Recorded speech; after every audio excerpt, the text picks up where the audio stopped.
Phóng thế, đi xe phóng thế chết rồi.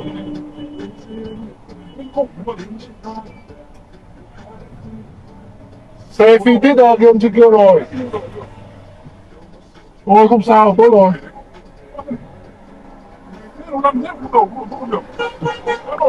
Phóng từ từ thôi.